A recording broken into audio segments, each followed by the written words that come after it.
All right, gang, we're live. Thank you so much for coming out tonight to join us for Stories from the Path, episode number 10 now. And thanks in particular to Appio for taking the time to prepare with me and then be with us tonight. And so we're going to get rolling here in a few minutes. But before we do, I want to cover a couple of business matters about the show. This show is going to be a 60-minute conversation and interview with Appio, and during most of that time, it'll just be Appio and I talking, and he'll be sharing pieces of his story along the way. You may come up with some questions that you want to ask as we get into the conversation, and you will have that opportunity at the end. So either save your questions, or you can also kind of type stuff in as we go. You can type it into the chat window, and I'll try to pick it up and feed it in. And that's if you're on a Zoom. If you're on a phone call, then just save it for the end and let me know, and we'll always take a little time at the end. And you can say something at the end. You can ask a question. You can just make a comment about something that Appio said that inspired you, whatever works for you. We do have a hard ending time of 8:15, though. I don't like to leave this as one of those things that just can go on forever. So you know that like you can come to this call on a monthly basis. We usually do end around 8 after we get rolling and get into the story. But at the very most, we're going to stop at 8:15, and you can ask questions via email after that if there's anything left. How did the show get started? Well, really, it was just an idea that spawned off of some work I was doing in men's forums. So I wound up doing about half of my men's forums with guests coming in, and I enjoyed interviewing the guests, and it really was a nice energy and conversation. And I realized that I really enjoyed interviewing people.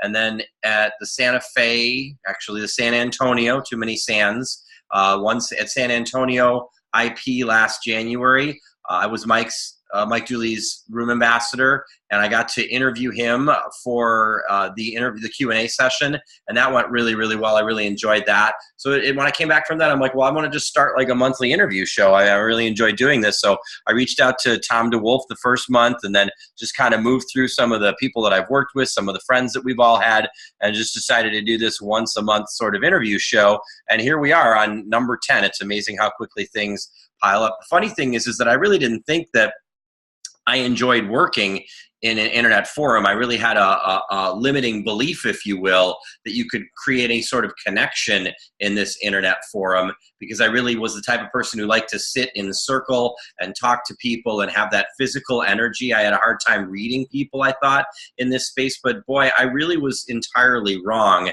And now 14 months later, I think I just sat down and counted a couple of nights ago, and I think that I'm at like 41 or 42 webinars in 14 months that I've done between men's circles and broadcasts and this show and the work with Appio and the work with Mark. And basically, you know, the universe pointed out to me that my limiting beliefs were exactly that, limiting beliefs.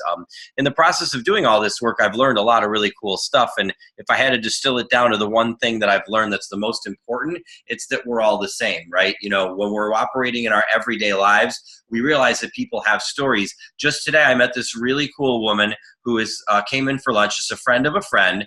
And I said, what are you in town for? And she's like, well, I'm in town looking for speaking engagements. And I'm like, wow, isn't that interesting? You know, I do a little professional speaking on my own. We started chatting, you know, and then we got interrupted. I went back towards the end an hour later, and I said, so what do you like to speak about? And she goes, well, basically, my story is I went from homeless to Harvard. I grew up homeless, and I wound up going to Harvard University, and I wrote a book, and people so like I was like, every day you connect with someone where you're like, that story is amazing. And so creating this forum, we realized that in this sameness that we all have, if you will, you know, we all have desires. We all want to seek things in our life. We want to go on journeys. We want mentors. We want aids. We're going to face challenges and temptations. We're going to reach cross lines and abysses, and that just sort of wraps itself all around into the next journey, which is very much the hero's journey, as it's written about by Joseph Campbell, and that's really a big influence on me back in college, and it seems to keep cycling back into my life again and again and again.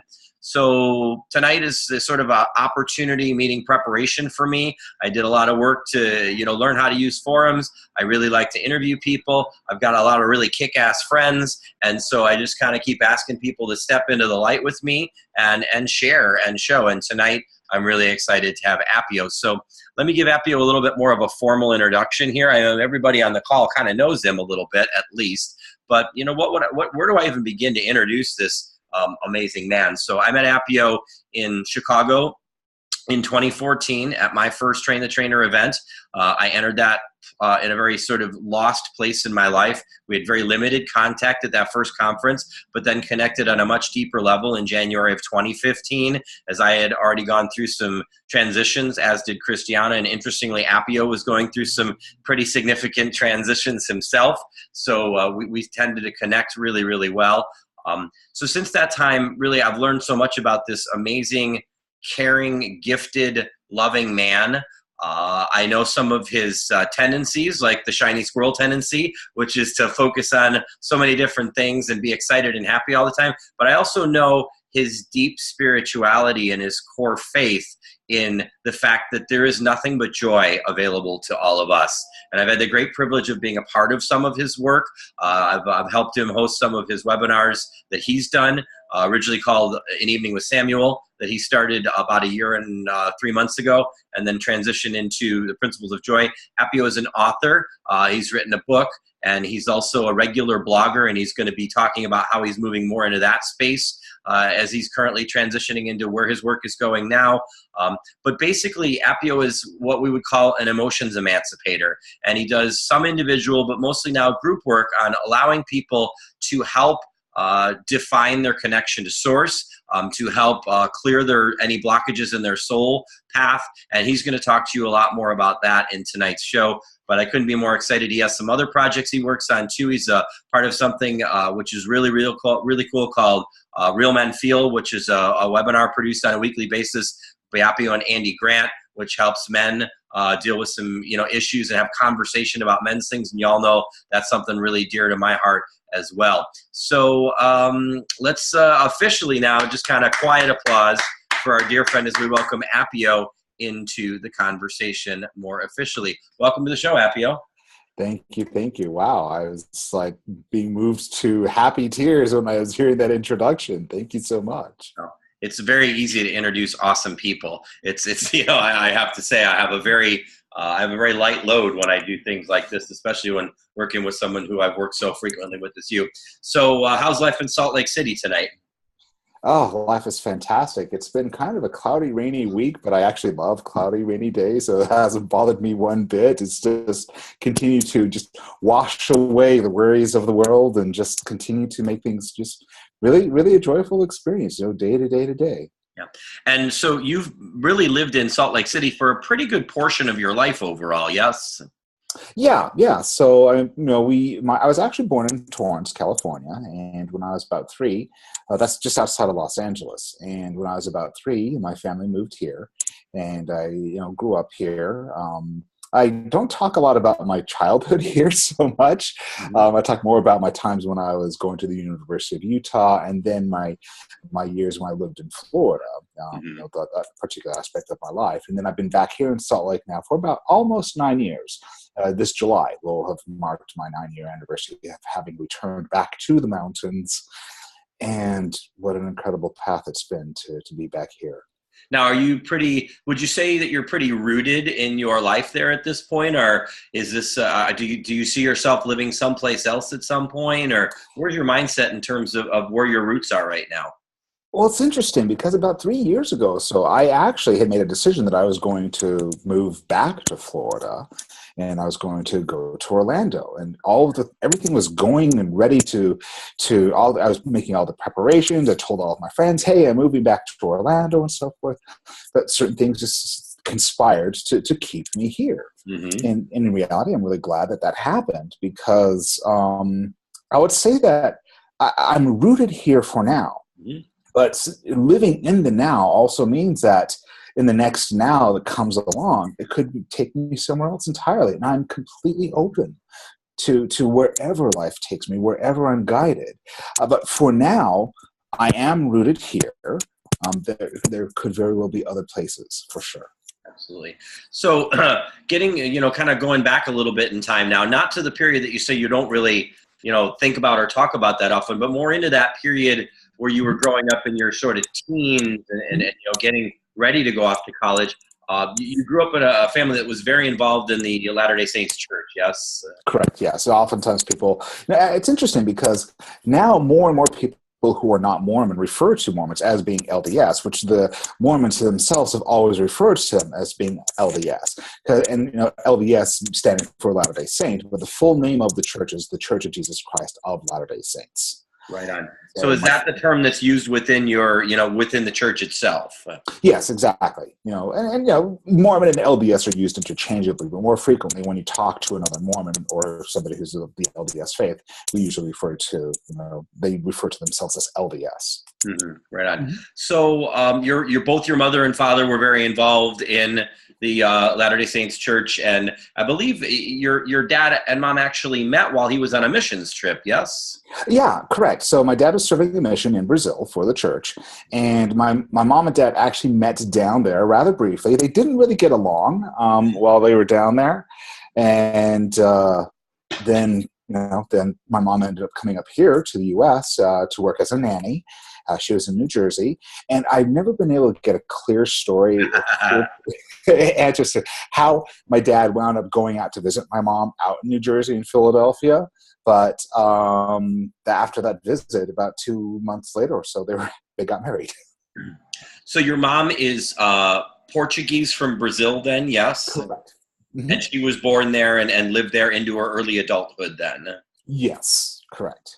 So, and what was she involved in a church, or was she in a Christian religion at that point, or did she merge into that more through meeting your father? Prior to that, actually, she had been Methodist. So she grew up, very, very conservative Methodist out in the middle of, a farm in the middle of São Paulo state. And when the Mormon missionaries or the LDS missionaries showed up on her doorstep, when the message of the missionaries really resonated with her mom, and her sisters. So my grandmother and her little sister all chose to join the church. My grandfather also was baptized, but never was really active or considered himself a member of the church.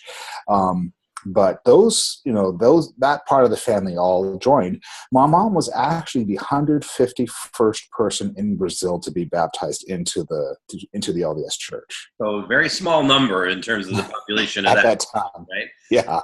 So, so in your early teens, 12, 13, 14, 15, you were very active in the church yourself then, just by default with your family. Is that correct? Pretty much, yeah. And on my dad's side of the family, my great-great-grandfather was the presiding bishop of the church under Brigham Young. Now, Brigham Young perhaps being the most famous, aside from the founder of the church, Joseph Smith, Brigham Young is perhaps one of the most famous leaders of the church. And, the hierarchy and the structure of the LDS church is such that, administratively, there are certain functions that belong to certain titles. And so being the presiding bishop of the church, he was, tasked with certain functions and overseeing certain parts of the overall administration. Absolutely.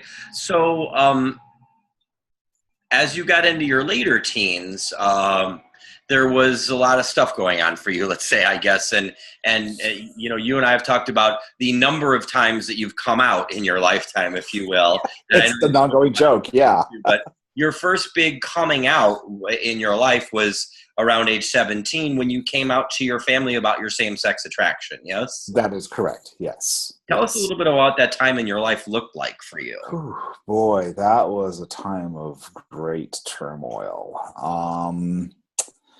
It was something that just, I had been seeing somebody, and, at that time, usually relationships, regardless of whether it's opposite gender or same gender, relationships when you're in your teens just tend to be very, very traumatic and short-lived, if you will.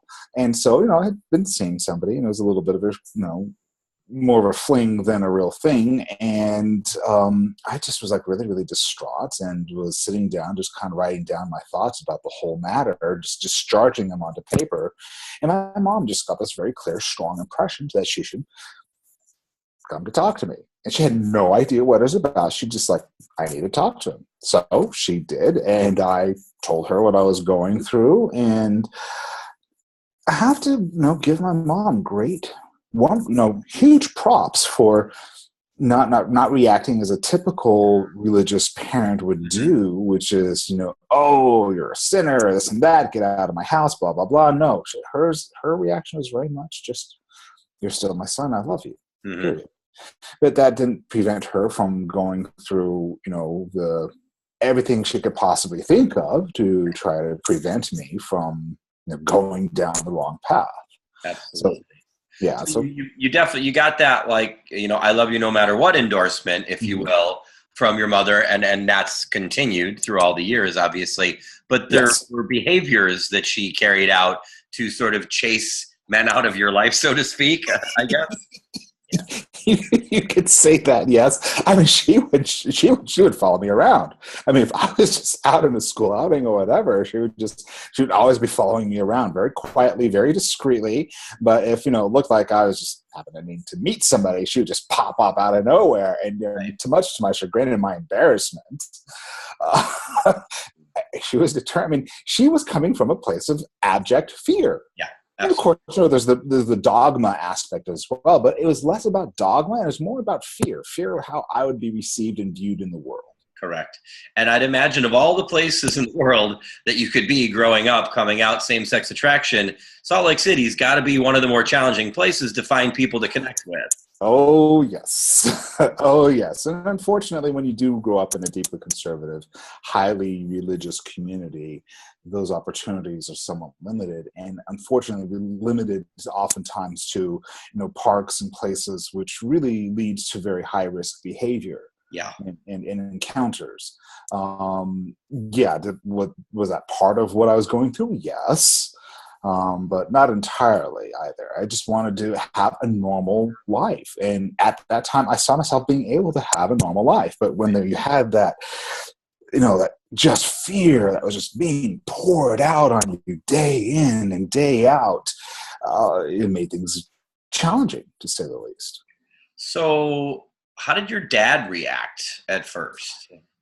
Truthfully, he was pretty much just not present ever. It's not like he didn't care. It was just at first, he tried to, counsel me as a father, but he didn't really know exactly how to address it or anything like that. It's just, the few times that he did try to talk to me about that was more like your traditional, you will obey me as your father. And my reaction was, you've been absent. You have no right to speak to me that way.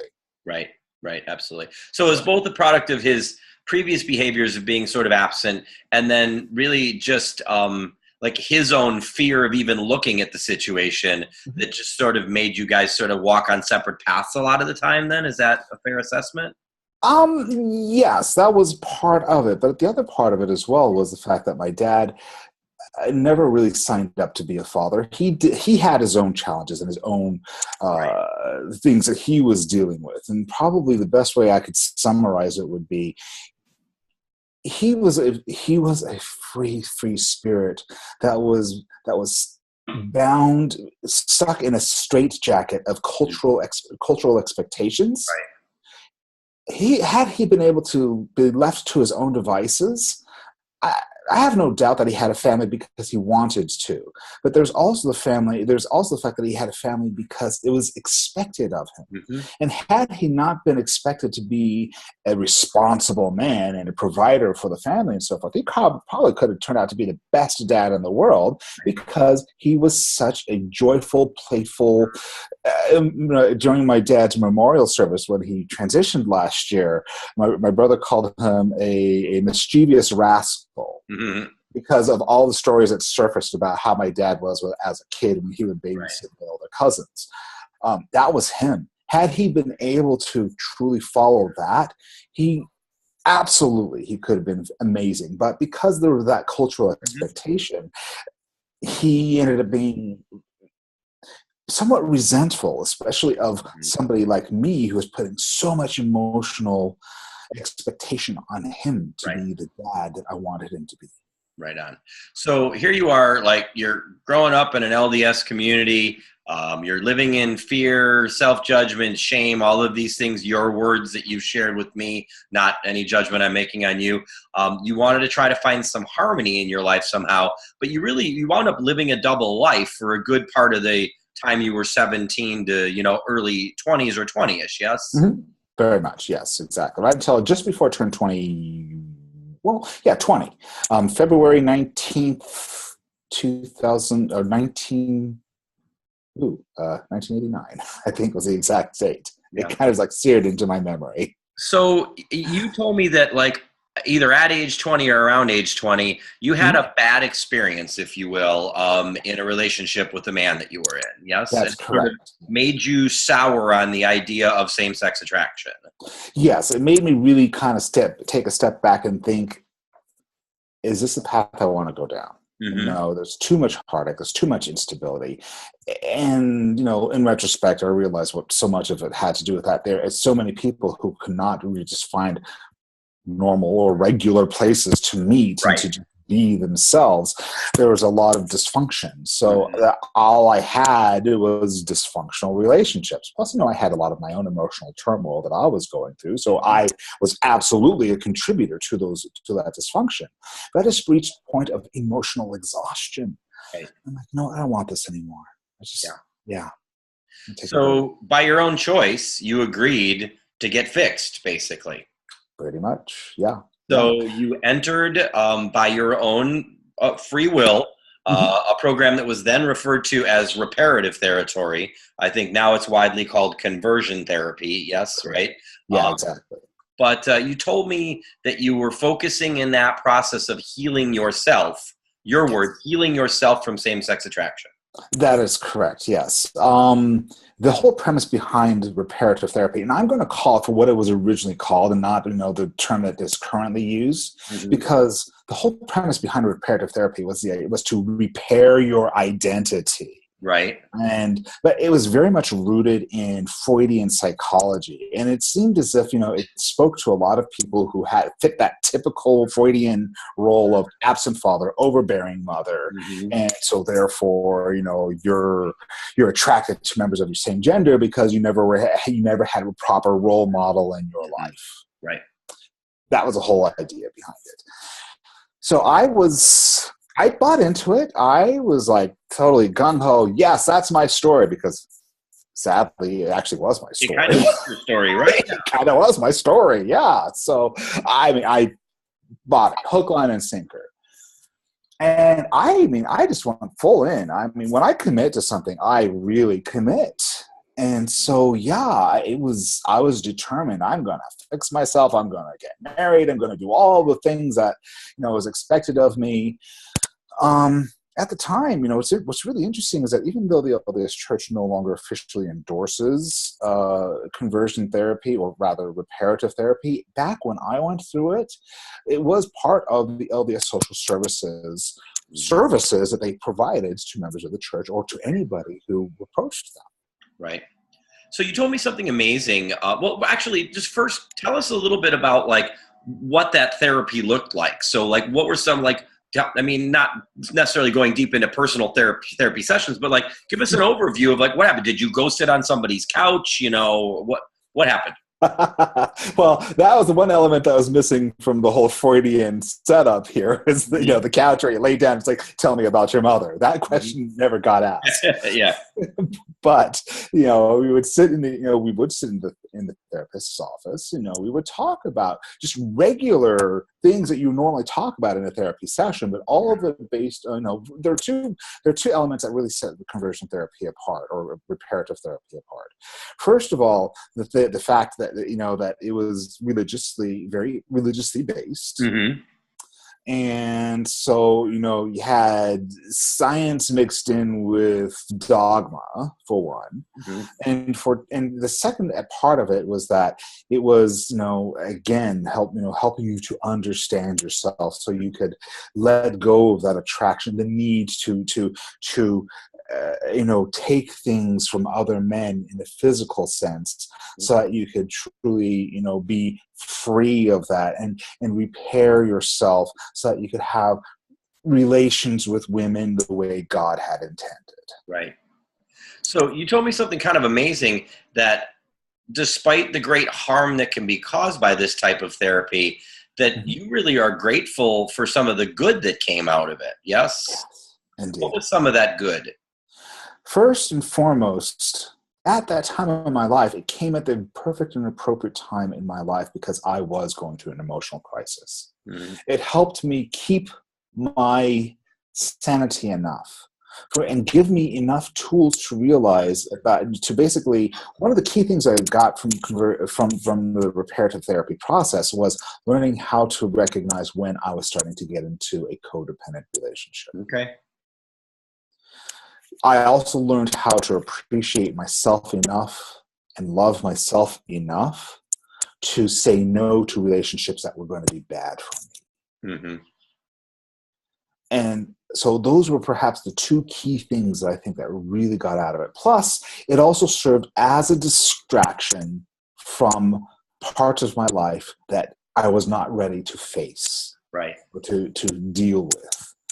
And so it was enough of a distraction for long enough for me to be able to stand on my own 2 feet and then start to really examine the relationships that I had and how to build solid, healthy relationships. Not just platonic, but also romantic as well. And even though you referenced that you had a lot of other emotional issues in your youth, and other things that you were dealing with that were not related at all to your sex preference or any of that, but like you never did any other therapy when you were like a young teen or another teen before you did this reparative therapy. That's correct. And a lot of that has to do with just the cultural challenges, my own cultural background. In Latin America, only rich, crazy people would go to therapy. Yeah. So I think a lot of America people think that still too. Yeah. Yeah, When I say to people like, "Oh, my therapist," they look at me like, "You have a therapist?" I'm like, I'm proud to have a therapist. I think everybody should have a therapist. If you don't have a therapist, you're crazy. I am 100% with you on that one. It's like everybody should have a therapist that they can talk to, including the therapist. Yes, exactly. I am totally with you there. But yeah, the cultural perception really prevented my mom from being able to look at it. But she was so desperate to help me. She was so desperate to see me Right. be me. Be me. But again, from her perspective, the only way I could be me was to just accept what God wanted for me. Yeah. So yeah. So let's jump ahead a little bit here now. I want to go like up into the sort of the late 90s. You're in your late 20s and you do like one of your first big moves in your life, like maybe the biggest move ever. And you moved to Florida. You take a transfer with your job with American Express. Is that correct? Yeah. Yeah, I was working for American Express. Tell us about moving to Florida in the late 90s. The move itself was quite a trip. We had it. I rented a U-Haul truck that was too small for all the stuff that I had. The engine was overheating the whole time. It was in August. We had to run the heater with the windows rolled down in the middle of August, In there, just to keep the engine from overheating. Mm-hmm. And so it was a very, very interesting trip. So we make it to Tampa. That's where I moved to originally. And when we make it to Tampa, I get down there. My mom drove down with me, just to see her baby boy, because I am the youngest in the family. Mm-hmm. And in the Latin culture, the youngest male child stays home until either he gets married, right? Sometimes after he's married, right, or he moves away. Mm-hmm. Well, my mom had made it very, very clear that she would not be a happy camper if I moved away and still stayed in the same city. So I took care of that problem by moving to the other side of the country. Right, about as far as you could go. And the interesting thing is I think you told me you moved to Florida partially for a long distance relationship, right? Yes. But yes. You wound up breaking up with that person because you didn't move close enough. Exactly. He broke up with me because even though now I was only a 3-hour drive away instead of like on the other side of the country, not close enough. So bye-bye. I'm like, yeah. Okay. Unfortunately, I made the decision to really move more for me than for him. Yeah. And you spent a pretty good chunk of this period of your life in Florida. Where were you there, about 10 years or so? Actually, no, I was there 13 plus years. Okay. All right. So pretty much for your all of your 30s and into your early 40s, just before I turned 40, I moved back to Utah. Okay. Just before I turned 40, yep. Right on. So we know about your mom. We know about your dad. We're going to talk in a little bit about two very important players in your life. Those would be your grandmothers. But before we get to that, just a little bit about the other family members you have in your life. So you're married, and your husband's name is Ivan, right? And he's also South American. He's from Peru, correct? Correct. Yes. Yeah. And I guess you have some grandkids, right? I do. So I have two stepkids, two stepsons from Ivan's, previous marriage. And I was always, the parents' companion and never their dad. Mm-hmm. So I always made sure that I kept that role very, very clear, which helped me to build a really wonderful, beautiful relationship with both of them. Mm-hmm. And as they got married and started their own families, I have 3 grandchildren, the oldest being, he's 5 now, and he lived with us until he was 3 years old, and they moved to Florida. Mm-hmm. And the second one, her name is Faith. She is, Alexander's little sister. She's mm-hmm. 2, and then the third grandchild, she will soon be turning 7 months old, mm-hmm. And that is little Hannah. And they all live around you in Utah then, yes? Well, my older stepson, he and his family, they live down in Florida, in Coral Springs, where I used to live. And then the younger one, he's just south of me. And by the way, I just got distracted. One of those squirrel moments. I love the quote here in the chat. I think anybody who goes to a therapist ought to have his head examined. I know that would be Greg, of course. Yes, I love it. Of course. But anyway, so the youngest grandchild is close to us, and we do get to see her all the time. But funny enough, they are all down in Florida right now. They're all visiting with each other down in Florida. Oh, how wonderful. Yeah, and then you have an older brother, Marcel, right, that lives out on the East Coast, and a couple of nieces that are grown and college-aged, yes? Yes, exactly. In fact, they are my brother's here in town right now. Yeah. So I'm getting to see him, and my oldest niece, my brother's oldest daughter, she is graduating from Brigham Young University along with her husband this week. So they're all in town for that. That's wonderful. What a wonderful time. Awesome. So in order to lead into the important roles of your grandmothers, if you will, both in your lifetime for part of it and after their lifetimes for part of it, let's go to where you started to have Infinite Possibilities enter your life. So you did the first IP training in June of 2013 at the Denver conference, correct? Correct, yes. And you made some pretty important, connections like we all do at our first conference. I think April Chamberlain, right, was one of your people at that conference, a number of other IPPs that have been a core part of your group, some of whom are even here tonight. And then you were also at at a couple of other conferences following that. Were you at any conferences before Chicago in 2014? Yeah, so all the conferences, I went to every single conference between Denver and Ventura. So let's see here. Denver, Boston. I didn't go to London. But so Denver, Boston, San Diego, Chicago, Orlando, and I think then Ventura. Yeah. So really a lot of transition for you between that Chicago conference and that Orlando conference, and then really surrounding that Orlando conference in general. One of the things you said to me in one of our conversations many months ago was that you started to become more clear about your role, and what you originally called being an empath was really so much more than that. Tell us a little bit about that sort of revelation you were having around Orlando 2015. Yeah. So what happened between, and maybe, talking, since we're talking about my grandparents, back up a little bit to Chicago. Mm-hmm. Where in Chicago, the Spirit Gallery, yes, right, exactly. So the Spirit Gallery, which our wonderful mutual friends, Tracy Farquhar held, and I mean, just I have such a special place in my heart for Tracy. Mm-hmm. She's we all do, yeah. We all do, exactly. So anyway, she was holding a spirit gallery, and it's typical in spirit galleries where somebody's comes through and they kind of need to figure out who it is. Mm-hmm. That's the most common way that it usually works. Well, so when she was just standing there and just all of a sudden she just pointed straight at me. I mean, she was kind of off to the side. Her eyes were closed, and she just pointed straight at me and said, Appio, there are two people here to talk to you. I'm like, that's pretty clear.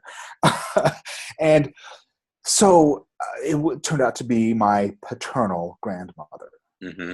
And the message that came through from her was, and it was exactly the side of the family I needed that message at that time, which is the LDS side of the family. The message was, you are perfect as you are. Yeah. You have nothing to be ashamed of. You are perfect as you are, and we're so proud of the man that you've become. Well, that was super powerful. And it allowed me to let go of so much fear and self-loathing and self-hatred and doubt. So fast forward to Orlando. Between Chicago and Orlando, I really started to, when I released so much of that fear and doubt and shame, thinking that side of the family, the LDS side of the family, didn't want to have anything to do with me. To discover that not only were they proud of me, that I had nothing to be ashamed of, it allowed me to really start to embrace. And just before you go to Orlando, there were some things that were said in that spirit gallery that there's no possibility anybody could have known except you and your grandmother, right? Like, she called you something. Was it my precious boy? My precious little boy, yeah. And put her hands on your face, yes? Mm-hmm. Yeah, just like she did. And she died when you were how old? 3, 4? 3. So there's no possibility that that could have happened unless it was the direct connection with your grandmother's spirit on the other side of the veil. That's exactly correct. She had not held me since I was that little boy. Yeah. What a wonderful, wonderful gift. Yeah. And I've received a gift from Tracy too, so I know what it feels like. All right, so now let's jump ahead to Grandma Jenny. So we were talking about Grandma Bertha, right? Exactly, Grandma Bertha. A little bit about Grandma Jenny's visit, which came on the backside of the Orlando conference in 2015. That's exactly correct. So you know how I mentioned that there were 2 spirits that were present in Chicago. I thought it was Grandma Bertha and Grandpa Bill, because they were always together. I mean, they died together as well. So, so I thought it was the 2 of them. And I discovered afterwards. So after the Orlando conference, I go to St. Augustine with some friends. And while there, my Grandma Jenny comes through. And I had a very long conversation with her. And in that conversation that I had with her, I learned that she was the other one who was present, and that my 2 grandmothers had always been very close in this life and just continued to strengthen those bonds on the other side of the veil. And so, for her to come through and then share many more things about me, my life, answer so many questions that I had about, just family questions that we really wanted to know, including, my mom's actual date of birth. Because, which you never knew officially before. No. Yeah. We never knew the actual date of birth. We just knew that we always celebrated it on December 28th. And it turns out that her actual date of birth is December 7th. Because where she grew up, all the babies from the month were sort of registered on the same day. Is that what basically that happened? Yeah. So what happened is, since they were in such a rural part of Brazil, usually somebody only went to town maybe once a month or whatever. And since at the time people could be financially penalized for not having registered their babies, within 30 days of birth, all the babies that were born on the farm, if it had been 2 or 3 months since the last time somebody went into town, all of those babies were born within 30 days, or at least 30 days, prior to the person having gone into town. So this person happened to be there on December 28th, and that's, or it's January 28th rather. So my mom was born on December 28th.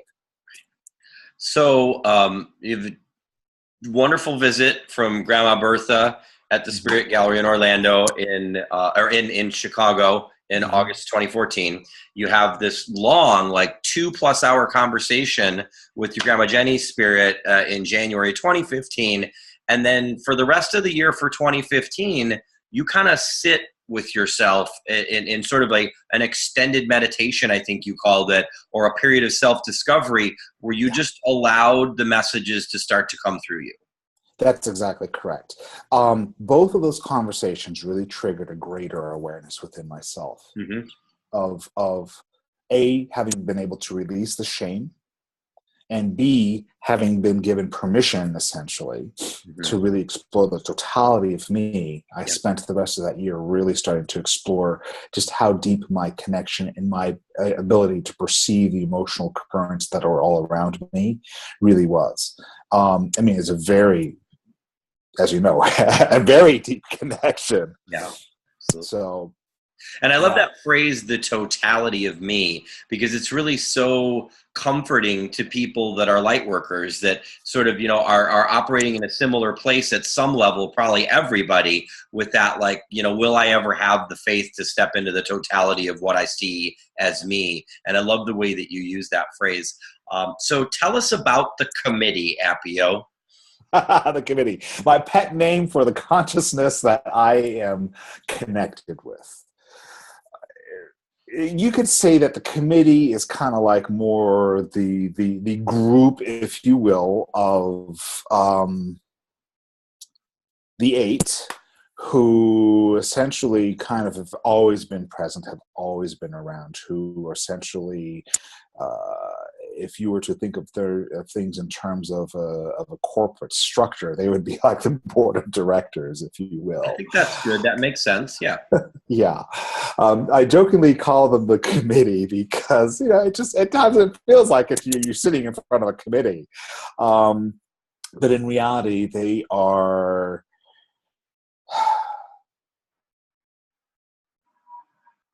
The best way to describe it would be they would be the fathers. Mm-hmm. That would be the best way. Absolutely. The most appropriate way of being able, the most appropriate terminology to use. Rather than going into that, I will let you lead me with the story with your questions. Yeah. And I know that this is like, there's some people that are brand new to this, and there's other people that have actually been in conversations that are like this before. But yeah, I think that, like, if we want to try to like make it a little bit more clear for people so they can see the processes of where you were and where you've come to now, which is, I think, always valuable for people. So you're kind of going through this process of getting these very clear messages from the committee about what role you're supposed to be fulfilling, like, literally like assignments, if you will, that say this is what you're supposed to do next. And and then you have the free will to kind of do what you want with that information. But one of the things that came through is they referred to you as what you call the deliberate thinker. And the first thing that you really did was you stepped out and you did a live event that you called An Evening with Samuel. Correct? Right. So it wasn't so much that they were receiving, they were giving me directions as to what I should do. It's more like ideas and suggestions as to how I can fully step into to the totality of me. And so one of the things that I wanted to try out, because what's really wonderful about so the committee or the collective, if you will, they basically always stand in a place of truth, of absolute truth. They stand in a place of love, and they stand in a place of joy. Mm-hmm. And one of the things that they've always do is, they do not interfere in the affairs of humanity whatsoever. They merely respond to the desires that humanity expresses. They stand in a place of wanting to support and encourage humanity, but never, ever, ever interfere. I mean, if you want to, go totally, geeky, you could say it's like the prime directive of Star Trek. Well, it works for a lot of people in our community, so that's actually a very effective way to analyze it. Exactly. So it is kind of like that. The first live event, if you will, where you kind of stepped in and said, all right, I'm going to use the name Samuel to kind of put a label, if you will, that helps me and also helps other people understand what's happening here. And you had a live event where you sort of allowed people to ask you questions, if you will, and tell us about that first event. So the whole idea behind doing the live event and using the name Samuel was, I just kind of got this crazy idea in my head of, you know what, since this is coming through, I'm now fully, much more aware Mhm. of what I've been doing all along, which is all of my life. I'd always been sharing, helping people, if you will, understand the principles of joy, and finally started to kind of understand this whole thing, how to live your joyful life, how to connect, how to center with your natural state of joy. And I'd always been doing that without realizing that I'd been doing it and without Right. realizing what the source of it was. So when I decided the whole idea behind it was to kind of like, well, it seems like a lot of people are really comfortable with Abraham, with Bashar, with things like Mhm. that, so I'll just do it that way. But Right. gosh, I don't have a name for the committee. It's just them, it's the collective. So I think I could use a name or something like that. And so I just was asking, if I want to hide behind a name. I don't want to say it's Right. like, it's just me. I'm connected. It's me. Right. So they're like, okay, well, if you want to, just use Samuel. And I thought it was a very interesting choice because the name Samuel in Hebrew translates to, Shmuel translates to God hears you, which I Mhm. thought was very curious because one of the things I had always wanted to do, and many of the people that I had worked with in my own transition from religious, dogmatic life to an awakened, truly spiritual life was the fact that people who had been hurt by organized religion, I wanted to help them make the transition to a place from where they were feeling angry and hurt to Mhm. being accepting and loving. And so I thought, God hears you. Well, isn't that interesting? So that's how the whole thing started, and that's why I started to do the evening with Samuel more as a way to kind of shield myself Right. and make it easier for people to to hear these messages that were coming through. And really, it is more impressions that come through in the course of having conversations with people. And you also said that you were a little timid to step down this path because of the work that other people were already doing that you Correct. had a lot of respect for. And Oh yeah, people who are scary place to go. dear mutual friends. Yes, absolutely. In But you particular, wound up actually getting quite the opposite. You got a huge endorsement from most of those people, or all of those people. Then. I did. It was really more of the people that were around and that were protected, understandably so, but who are also very dear friends. Right. And it really just boiled down to, me being afraid of me. I Hmm. didn't have to be afraid of anything. And it's the interesting thing about fear is as you let go of fear, it's just like peeling back layers of an onion. Right. Sometimes layers have no effect on you whatsoever. You just peel them, you just toss them aside. Other times, that layer that you peel back might be really thick and produces a lot of tears. Yeah. And then emotional, just like this muscle memory. When somebody loses a limb, there can be muscle memory, Right. or you do things so automatically. There's the same thing with emotional memory as well. And emotional memory sometimes happens, and so fear can continuously pop up in different Right. ways and affect you. When you're doing that. So it's really just a gut knee-jerk reaction fear. So on a monthly basis, then over the next, about a year or so, Mhm. I had the joy of being a part of it. It started as an evening with Samuel, and then at some point you decided to step out from behind Samuel, if you will, and Right. and just kind of be Appio, and I think you called it the Principles of Joy workshops then that we did on a monthly basis. Mhm. And in these forums, you just kind of allowed people to come into the space and tell us a little bit about what the work was in those forums. So again, the forums are really kind of modeled after, a lot of like the Abraham forums, Mhm. if you will. Just people come and ask questions about anything. Obviously Abraham's thing is law of attraction. Samuel, quote unquote, Samuel's thing was principles of joy. Mhm. And so the whole idea behind it was to just allow people to step in and just ask questions about how they could live the most joyful life. And it really was me getting used to me. Mhm. But in reality, I never had to get used to me. I never had to get used to doing all of that. It was just, uh, again, me experimenting, me kind of getting used to that connection and fully exploring the extent of that connection and just how deep it was. Absolutely. And then at the end of last year, then, it seemed, I think for both of us, but mostly for you, because it's, it's your thing here, that like another transition was necessary. And we talked about some transitions about how to reshape it again, but then you made a different decision. And tell us how and why you made that decision. So we were talking about now how we could expand it further, how we could attract more people to these forums and so forth. And I decided that, I wanted to take a step back from doing those workshops, because I realized that there are my role goes way beyond just sharing messages here and there or whatever.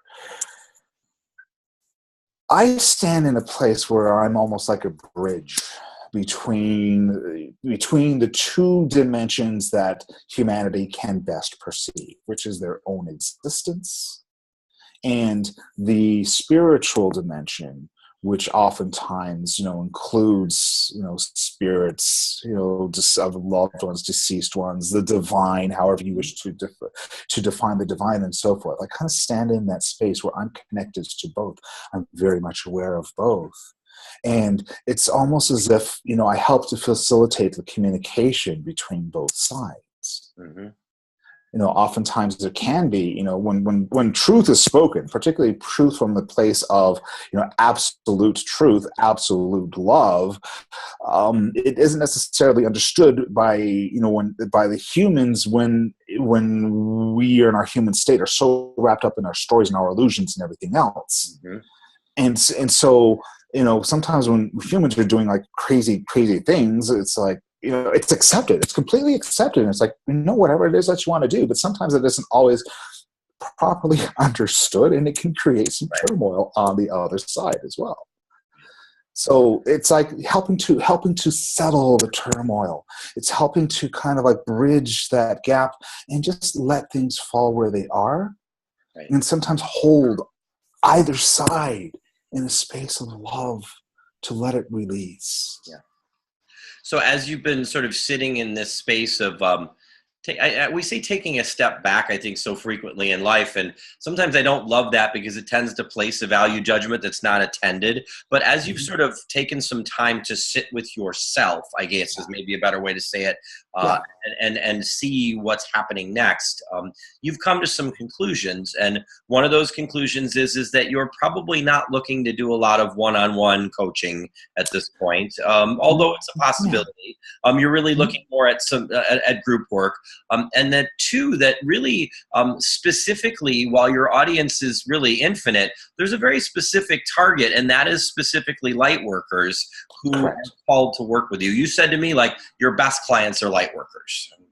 That is correct, yes, because when dealing with people who are relatively new to the whole seeking, if you will, and getting kind of that connection to the divine, if you will, or their joy, the full aspects of themselves, oftentimes there are many layers that they are not ready to step through. Mm-hmm. Whereas I'm in a stage in a place where it's just easier for me to reach other light workers, other people who have had enough exposure to spiritual concepts, not dogmatic concepts, but spiritual concepts, that it makes it much easier for them to hear the messages, but also for them to embrace it, because they've already started to embrace the totality of who they are just simply through their work as light workers. And now I'm stepping into that space where that work that I'm doing with them helps them really just blow the lid off of what they wish to do. Absolutely. Yeah. And so that sort of like soul alignment work that you can help them with then allows them to step through and you've been down that path already, so you can kind of hold their hand as they go through the door a little bit. So what's next for you then? Right now, what's next is continue to speak, continue to blog, continue to share impressions. That will always be part of the work that I do. There is a book focused on the principles of joy, which is emerging, which is now starting to be written down. I definitely will just kind of keep myself in that space of joy. Part of what I'm supposed to do. There's nothing that you're supposed to do. But one of the things that has been suggested that I do right now is to simply enjoy my life, enjoy what I'm doing right now, and embrace the totality of everything it is that I'm doing. And that if I feel inspired, and when I feel inspired, to just share an impression, to do so, and to do so from that space of joy. So that's exactly what I'm saying. Be happy. What a radical concept. Yeah, right? You recently went up to Idaho to quote unquote sit with your father on the 1-year anniversary of his passing. Tell us a little bit about that experience. Oh, that was such a beautiful experience. And I didn't know that in the Native American tradition, oftentimes the year after somebody has passed is usually spent in contemplation and in memory. And then on the 1-year anniversary of their having transitioned back into spirit, there's almost like a celebration. And my intent of going there on the day of his passing or his transition really was to just celebrate my memories of him, the times that we had together. And it was a wonderful, wonderful time to just sit there where his body is resting. And, even though there was snow on the ground, the folks there at the cemetery were kind enough to go and clear it away so I could go and sit and see his gravestone and so forth. And it was amazing because one of the things that my dad really let me know clearly was that it's not necessary for us to all of the challenges and the issues that we had in this life were resolved just before he did transition. And it was really important for us to be able to move on and not have to cling to anything. So that message isn't just meant for me. That message is meant for anybody who might be listening. That there's not necessary, especially for those loved ones who might have transitioned, for whom you feel like there are unresolved issues. There are no unresolved issues. There are no unresolved issues. Everything is well. All is well. All is released, and you are able to move on and enjoy your life just as they are doing right now. When we were getting ready for this call, one of the questions I ask everybody is their relationship with ascended masters and things of that nature and angels. And I asked you, to give me 3, and we're kind of getting short on time, so we're just going to stop at 1. You told me that the ascended master that you most closely align with energetically, without question, is Christ Jesus. Indeed.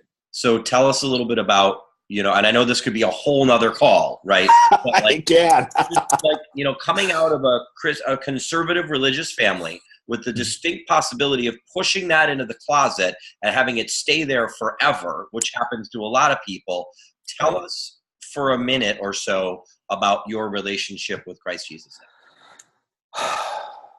Twitter version would be, it is beautiful, it is wonderful, it is joyful, there's so much laughter that is there.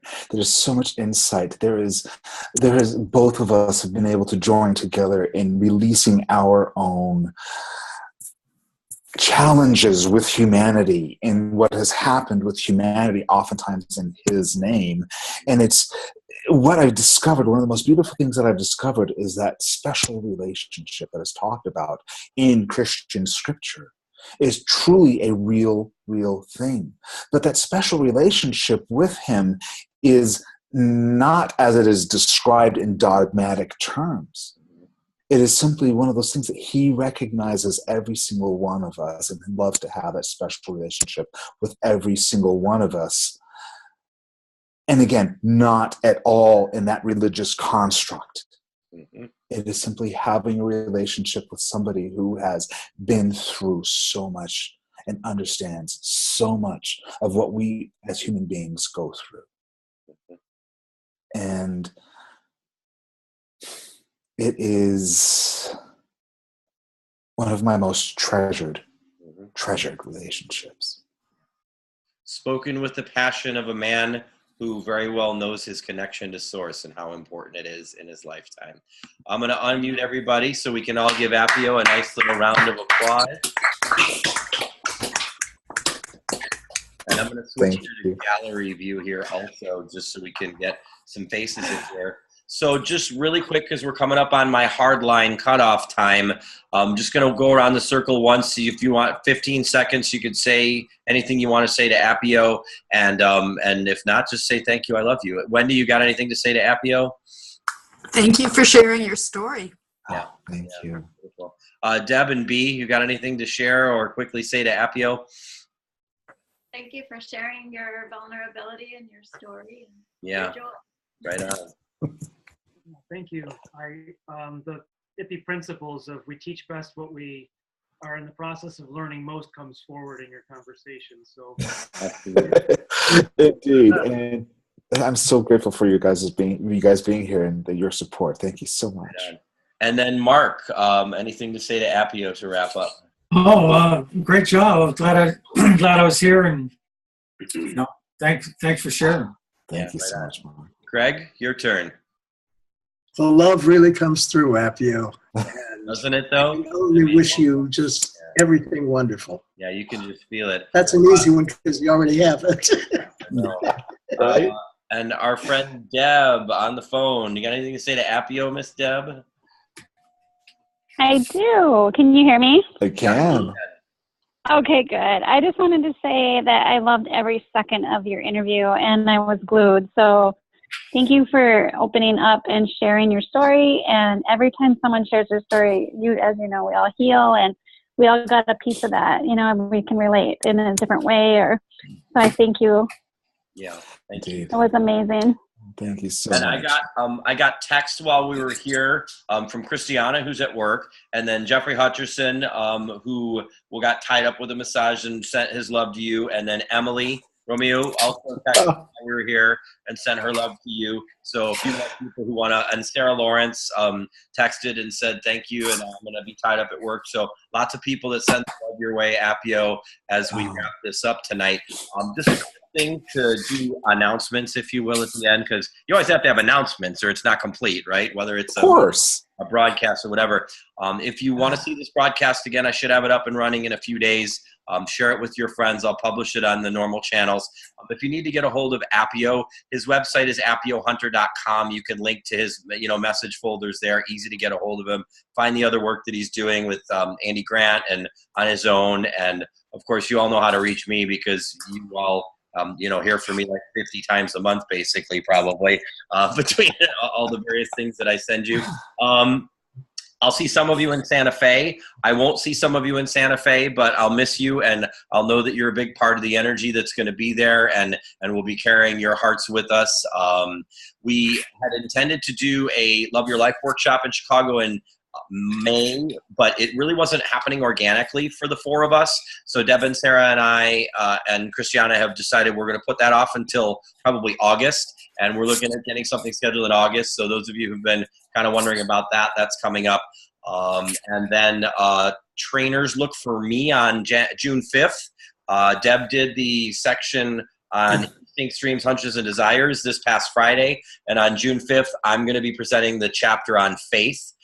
For the IP demo sessions, that'll be part of the top resources page going forward. So mark that in your calendar. June 5th or May 5th? June 5th. It's still a month out. So, that's right. Yeah, getting an early jump here. And then lastly, I am going to take a break from Stories from the Path next month, and I'm going to take it with a specific intention because I'm being more respectful of my time for myself, which I'm learning. Appio's, one of those people. We have these conversations a lot. Deb and I have these conversations. I've had this conversation with Wendy, with Deb and B, with Mark, and so I'm learning to be kinder to myself and be less of a taskmaster. And we have something new we want to start, so I figured I'll take a month off from Stories from the Path to start this new thing. And what this new thing is going to be is Christiana and I are going to start sometime at the end of next month with a broadcast where we're going to broadcast together, and in a very sort of Abraham and Jerry Hicks sort of fashion, I'm going to moderate and she is going to bring messages to you from the Archangels. And so she's developed this amazing skill and ability to communicate and bring messages. And many of you have seen her stepping out and doing that openly on Facebook. And we've been working on it together, and we've decided it's time for us to bring this out and take it for a test drive. So sometime towards the end of May, maybe even in this time slot, who knows, we'll announce shortly what that's going to look like and what's going to happen. So, and then I'll come back to interviewing in another month or two, because I already have a couple of really cool people lined up. But I want to really focus on that, because we both feel that that has the potential to be something quite remarkable, if you will, working on it together. So I'm super excited to be a part, to have all of you be a part of my life. And until we see each other next, just keep sharing your stories, keep listening to other people's stories, and we will all, as light workers, keep changing the world. So one final thanks to Appio, and good night to all of you. See you guys next time. All right. Thank you so much, guys. Love